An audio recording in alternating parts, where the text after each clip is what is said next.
Greetings, Arts Beatniks. It's the Casey Arts Beat Report.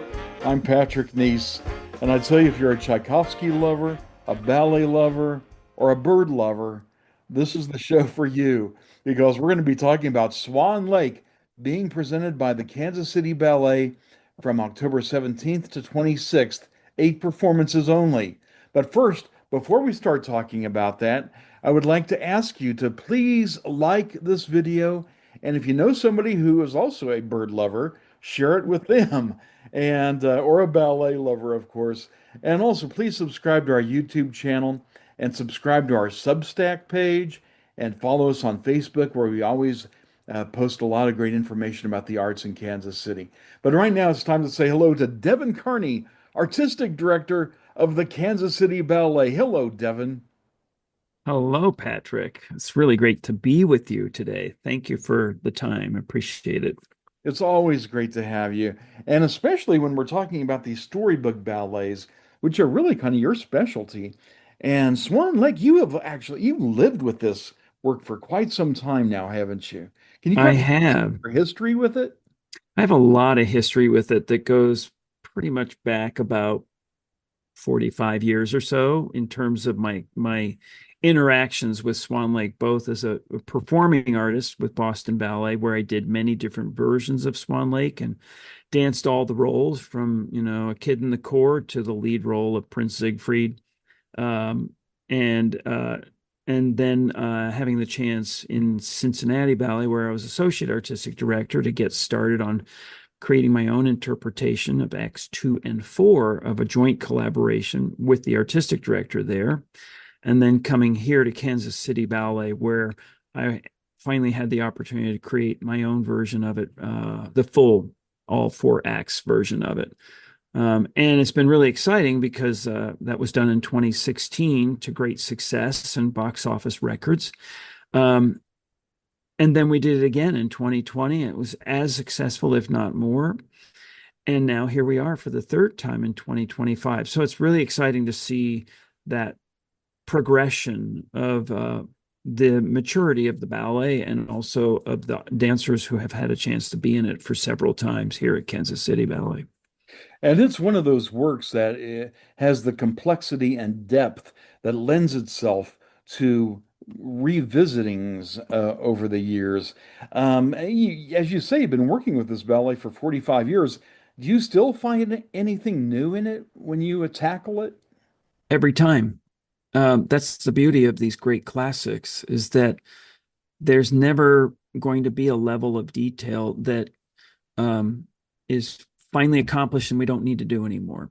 That's the beauty of art, is that there's always room for improvement. There's always room to discover new ways of saying the same thing that might be more clearly communicated to an audience. And that is definitely the case with Swan Lake. Same thing with like Sleeping Beauty, Giselle. These are great ballets in the repertoire of dance companies across the world. So yes, this is always an inspiration for me to be able to come back to a work like this. And it's also, it reminds me of so much of what I know about the art form, the classical ballet art form, to have a chance to come back to it and share my experiences with new generations of dancers. So that's one of the things that's really quite fascinating about this work. The work doesn't really change tremendously, but those doing the lead roles does. So it's an opportunity to pass it forward and continue to develop great artists that for the future of Kansas City and of course for the industry as a whole. Now, was Swan Lake sort of a watershed moment in ballet? I mean, can Yes. you tell us how it maybe broke or expanded on previous ballets? Yes. Well, Swan Lake, for particularly for Kansas City Ballet, it was the first time for Kansas City Ballet to do a work of that magnitude in its history in 2016. And it was indeed a defining moment for the company in terms of their ability to tackle these great roles, which are uh, quite technically advanced. I mean, they are extremely demanding what is expected of the principal roles of Odette Odile, which is a dual role played by one person, and Prince Siegfried. Um, and when you get a chance to see new dancers take on those roles, it is exciting. So that's part of this process, is that I get to see a whole new interpretation by young new dancers who are at that moment in their career. And the same thing holds true for the company as a whole when we first did it. This was a work that had never been seen in Kansas City in at size that I wanted it done at. And I did not want it to be done unless it was the appropriate size in terms of the number of swans, which is minimum 24. Larger companies than us will do 32 swans, but we just don't have those kind of that kind of size stage, as well as that many dancers that can take that on in one show. So 24 is a pretty industry standard. If you're going to do Swan Lake, you got to have 24 swans, plus, of course, the lead role.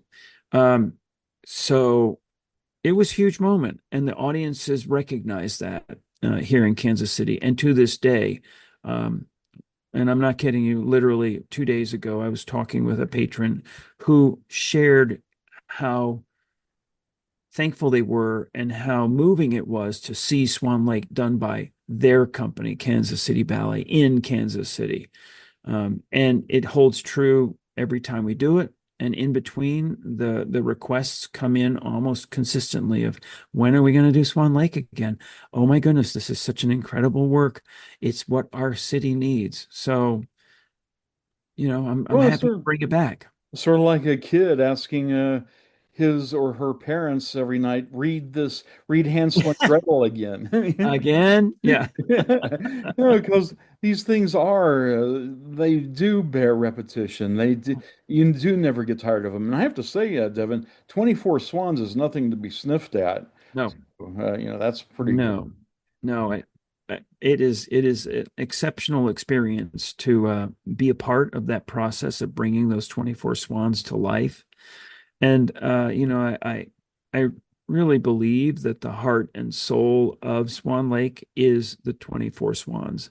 They are the embodiment of the story, and they are this like magnifier. They're this megaphone of what the story is about, and they carry the principal roles forward by the support of these swans.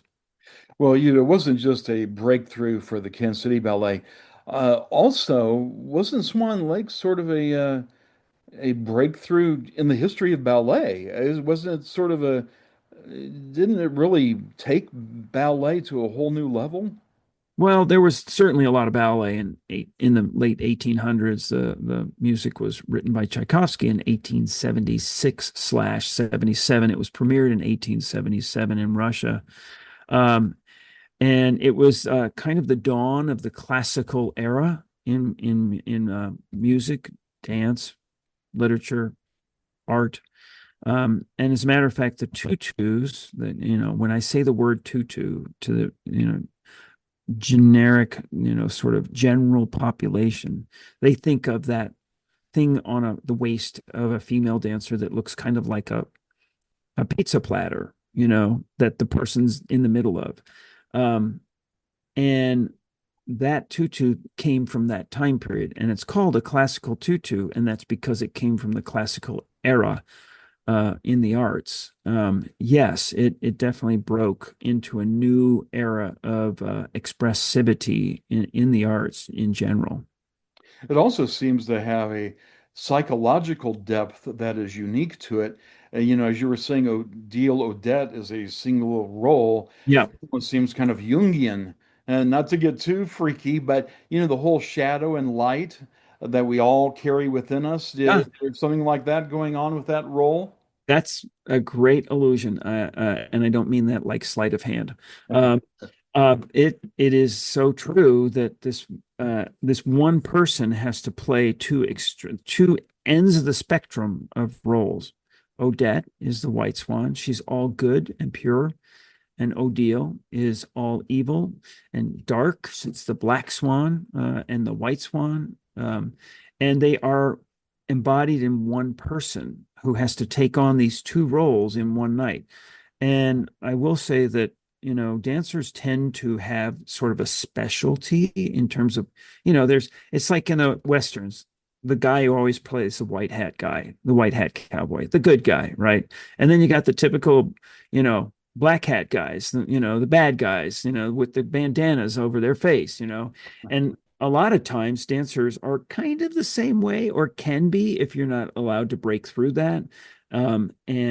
And be better at one of those than you are at the other. So that's the incredible challenge of the Odette Odile dual role is you have to be good at both in the same show. You might be good at both, but to do that, to turn that switch, and then switch back, you're a white swan, you're the black swan, and then you go back to white swan, in the course of 3 acts of the ballet out of 4.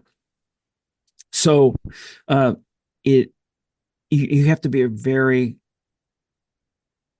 um, diverse dancer, diverse actor, diverse artist to be able to accomplish both of those roles being believable within the same psyche of one person. And it is one of the greatest roles in all of dance. It's a milestone. So it's a mile marker for a female dancer to be able to have the chance to do the role, and then secondarily to be able to accomplish to succeed in the role.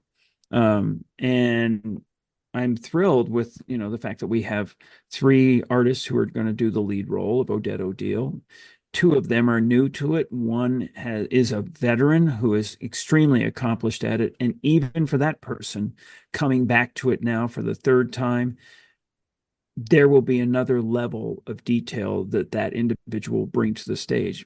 And that's the beauty of the art form, is every time you go on stage doing a role that you visited before, you find a new layer of artistry because you're more familiar with the role and you have a chance to really like go deeper inside, as you call it, the psyche, that dual personality of good and evil in the same person. So I appreciate that insight, Patrick. That's quite astute. Oh, thanks. Can you give us the name of those 3 dancers slash Oh, actresses? sure. One is Kalina Burks. The other is Naomi Tanyoka, and the other one is Sydney Hafes. So those are the 3 at this point. Of course, we are still, quite a ways out in terms of actual performances, and my hope is that they will all 3 make it to the stage. But we're human beings, so injuries do happen, and you do definitely push yourself to the limits when you do a role like this. So they're all healthy, strong individuals, and I have every confidence that they will make it to the stage for the shows. We'll keep our fingers, Mm. or we'll keep our wings crossed for them. Right, right. Wings. Now, the other big character in the ballet is Siegfried. And this brings up Right. another thing. I don't know if you're familiar with the opera Lohengrin by Siegfried Wagner. I mean, Richard Wagner. Yeah, Ricard. Yeah, it was written several decades, I believe, before Swan Lake. But, Hmm. Lohengrin is a hero who is pulled on a boat, pulled by a swan. And of course, there's the character Siegfried from the Ring Cycle. Oh yeah. Seems like this is a real kind of a romantic kind of. Yeah, I guess I'm wondering, was Tchaikovsky influenced by Wagner at all? Do you know? Well, I would expect it would be just like we are today. Oh, We are all influenced by our fellow artists of the time. So I would not be surprised because some of what Tchaikovsky wrote in Swan Lake has a very Wagnerian sort of grand operatic feel to it. I mean, I'll give you an example. The overture. Oh my goodness, what an incredible overture. It tells the entire story musically in the overture, and it has incredibly like huge uh, lines of music that just uplift you and carry you. I can almost imagine hearing voices while this music is going on.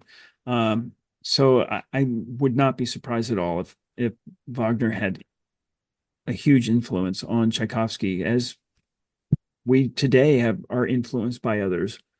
well, It's natural.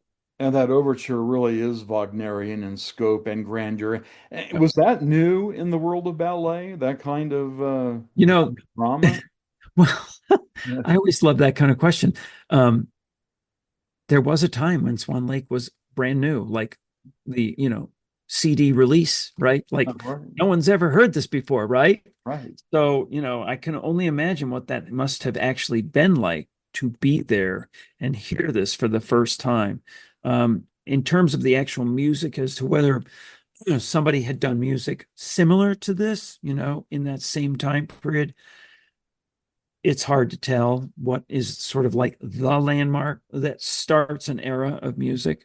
But it's certainly the testament that it was significant for its time is that it still is, Mhm. right? Yeah, absolutely. 100, what is it, 160 years later, something like that. Uh-huh. It's still like known across the world. You can play that music, certain sections, certain lines of the music, and they know what it is. It's, oh, that's the Swans. And they do some silly arms and go, I'm a Swan, you know? Uh, I think of the Dance of the Little Swans. I don't know if there you've it ever, is. The did four you, little swans. yeah, That's did you it. ever see a hip hop dance group called the Lockers perform that? Uh, I've seen a lot of different versions of that online. I don't know if I've seen that particular one. well, I mean, that just shows you how it's still people are playing with it today, even, and bring Well, a whole new sensibility to it. yeah. And, there are people like Lucille Ball, who poked at that, quite extensively in one of her episodes in the I Love Lucy show, which just that Barney on the Barney show. I don't think it's in existence anymore. Did Four Little Swans with four little students. It just goes on and on, and there's millions of parodies out there. There are parodies where um, um, you have four people using their hands, and they're wearing a little small outfit with a swan head, and they're kneeling on the floor, and their hands are their feet, and they're doing the whole Four Little Swans just with their feet. And it's hysterical to watch how you get mesmerized by it. So there's a lot of creativity around Swan Lake, even to this day. I love it that we still get to see it. And a lot of choreographers do some pretty wild, crazy Versions. interpretations, versions of it. But yours is very traditional, isn't it? I would say yes, it borders on quite on that side. Uh, Although, a lot of the parts of this particular version of Swan Lake that I don't dare touch is Act Two. Act Two is the Monet on the wall. Act Two is that Renoir. It's a jewel that is important that our world still gets to see, and because it's a great classic, and just like a great piece of literature or an incredible painting by an artist, a Van Gogh, or the Sistine Chapel. It's kind of like looking at the Sistine Chapel, Swan Lake, when it comes to the purity of the Act Two specifically. And the story is still there throughout, so I'm still telling the story, but Act One is pretty much my choreography through and through. But indeed, as you say, it's more on the traditional side where we're using the classical ballet vocabulary to tell the story. And so is Act Three. And in Act Three, however, the role, the Black Swan, Odile, and Siegfried, their pas de deux is very traditional, that dates back at least 100 years that I'm aware of. mhm. So there are parts of this that I honor the great tradition of classical ballet by allowing those to be seen again as much as I am aware of, and that I've experienced, are accurate. So it is it's on the side of traditional, yes, and that's important to It me. is. It is. And it's important to our community to have that chance to see something that they can pull the curtain back on time and see this incredible timeless work. And still be um, uh, go on a journey and really be transformed to something else and forget about the world and live in this period, live in this place where this fantasy comes to life and where, this incredible, terrible man, von Rothbart, turns all these women into swans who have to be trapped in this swan body unless there's a curse is broken. And that, there's this whole story that you kind of go, yeah, that's not really believable. But there is this incredible thing called um, artistic license, and that it's a world of make believe, right? But there are some, as you said earlier, psychological aspects to it that are very universal about good and evil and love and deception and forgiveness. And there's a tremendous amount that is communicated through the course of the evening of seeing Swan Lake. I think you used the perfect word, timeless. Even though it has a 19th century look to it, it's Mhm. not really 19th century. It's really a whole kind of other world because it's not if you were to set it in 21st century America, in my opinion, it would lose so much of the resonance of the story. All of a sudden it becomes mundane. Mhm. So no, I'm glad that you preserve that timeless quality of it. Yeah, you had mentioned Siegfried, and we Yeah. talked a little bit before about Lohengrin. He kind of gets short shrift. What can you tell us about his character? Well, that's the character I danced the most, of course. Uh-huh. I lived in that character a lot. I was the guy with the white hat, by the way, until later in my career where I discovered that black hats can be fun. Um, but this was a very typical role for me to do the lead prince. Um, and, his role is he has a beautiful variation at the end of Act One that I choreographed. It's called The Lament, where we get to really see him not as a prince, but as a person. So his role has to have this three dimensionality. That's the important thing about Siegfried is that he's believable and not a cardboard cutout of a prince. That he actually has feelings and he has emotions and he has struggles. And the variation at the end of Act One, he's had this big, it's his 21st birthday, and the party's going to be tomorrow. And so he's hanging out in the woods with all of his friends, kind of having a party.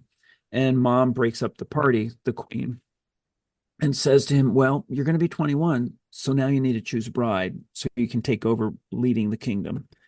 And he doesn't want to grow up. And that's what the lament is about. He wants to have that carefree life and not have to get a job, basically. These are the things that make it timeless. You're done with college, son. I think it's time for you to get a job. I don't think staying at home is really going to work for us, let alone you. It's like you can make the leap to 21st century really easy with Swan Lake. So he's has this incredibly beautiful, sensitive solo at the end of that act, and then he rushes off into the forest with his crossbow to go hunting with his friends, right? Instead of contemplate what he needs to do, which is be responsible and figure out who he's going to marry. Um, and that moment is a very important moment in the story because that's where we meet Odette. And that's where he meets Odette is when he's out in the forest hunting for, in this case, he sees swans. And so he's going to shoot the swans, only to realize that this one swan is quite unique and different. And the story goes on. He falls in love. He swears his love to her, his eternal faithfulness. And along comes Act Three. And at this point, von Rothbart brings in his daughter, Odile, which is the dual role, Odette, now Odile. She's costume changed. She's now in black. Her makeup's different. She's got a different tiara on. She's got a completely different personality. She's electric. She's sensual. She's a seductress. And he falls head over heels for her. Well, the thing is that she is actually under a spell.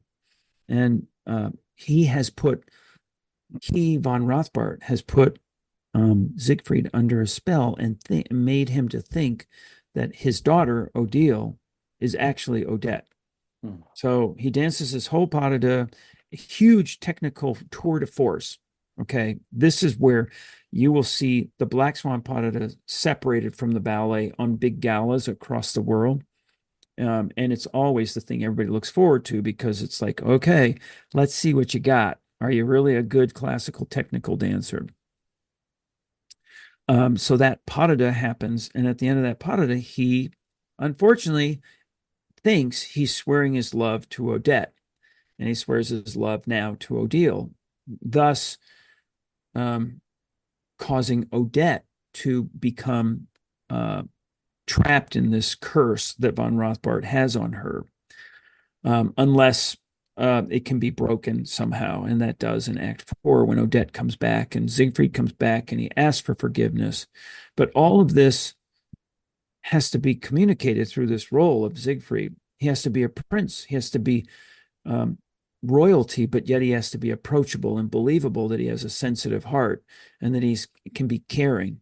And these are all things that come through the maturity of being in this world of dance and being able to appreciate the finesse of doing a role like this and understanding that it's not just about technique, but it's about your acting skills and about telling the story effectively, efficiently, and clearly to an audience that is there to want to go on the journey with them.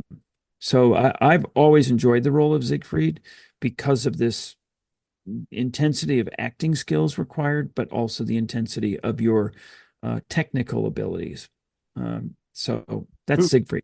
who dances the role in For the us, yeah. um, Andrew Vetchery, right? Paul Zusai and Josh Kiesel are the three that will be doing it. Terrific lineup of dancers there at the Kansas City Ballet. And you guys are giving this the Lux treatment, aren't you? What does that mean? Well, I mean, it's like it's going to be dazzling.